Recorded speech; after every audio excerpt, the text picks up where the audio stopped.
Evo, ja sam se 1939. kad je počeo rat u Francuskoj vratila u Hrvatsku, doma, u Jugoslaviju. Jer više nisam mogla ni ostati, trebala bi bila naći francusko državljanstvo, to nisam htjela i vratila sam se natrag i otvorila sam si sama svoj salon. I dobro mi je išlo i nakon godinu, najprije sam uzela u Praškoj ulici broj 4, u drugom katu jednu sobu na dvorište. I meni je tak dobro išlo da sam nakon godinu dana, u prvom katu je bio stan od 3 sobe, iznajmila taj stan. I imala sam i dosta prijatelja i prijateljica, imala sam i dečka i onda jednu večer sam priredila jedan prijem u mom salonu i moj brat mi je i pomogao i onda je i došao jedan muškarac koji mi se jako sviđao, to je bio Jelinek, doktor Jelinek. I evo, on se zaljubio u mene i ja u njega i živjeli smo zajedno godinu dana i onda je 10. aprila u Hrvatsku su došli Njemci i onda je nastao za Židove jedan teški moment. Moj prijatelj dr. Jelinek je otišao u Italiju odmah i hvala Bogu da se spasio, I on je tražio da i ja dođem za njim. A ja sam rekla, ni govora, ja ću doći samo ako se ženimo. Onda i ja sam dalje šivala i meni je jako dobro išlo. I onda je došao jedan dan jedan zgodan čovjek, jedan ustaša i rekao je, Žužika, obuči se, kaput, idemo u logor.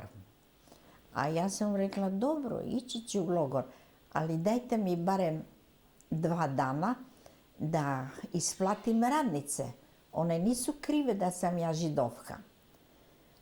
A on kaže, dobro, ja ću doći sutra, ali danas na večer ću doći k tebi u krevet. A kaže, dobro, dođi, jako ću se veseliti i hvala Bogu, dođi. I tako smo se dogovorili i onda je on otišao, a ja sam odmah isplatila radnice. Otišla sam kod moga tasta budućeg i on mi je nabavio propusnicu i onda sam se jako elegantno obukla, šešir prekrasno i otišla sam na kolodvor sa jednim malim neceserom i tamo sam vidjela jednog mađarskog zgodnog oficira.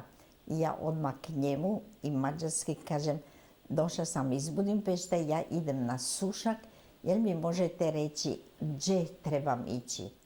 A Mađari su jako ovako. I odmah je rekao, kako ne, ja ću vas otpratiti ako dozvolite. I onda me pita, kad se vraćam? Ja kažem, poslije vikenda. A on kaže, hoćemo se vidjeti. Ja kažem, svakako. I tako onda on kaže, neka ga uzmem ispod ruke i ja s njim ispod ruke prođem kraj ustaških stražara koji su pregledali svakog, ali pošto su vidjeli mađarskog oficira i jednu mladu ženu, imala sam 20 godina i ispod ruke nisu se usudili ni pitati. I on me otprati do vlaka i kad ću doći, ja kažem u ponedjeljak i hoćemo se vidjeti, hoćemo. Eto, i vlak ode i ja sretno dođem na Sušak.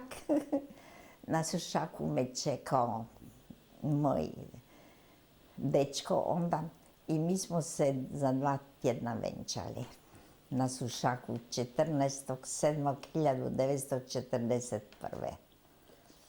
Eto. Što se poslije nakon toga zbivalo? Vi ste bili na Sušaku, onda ste... Mogu vam i dalje pričati.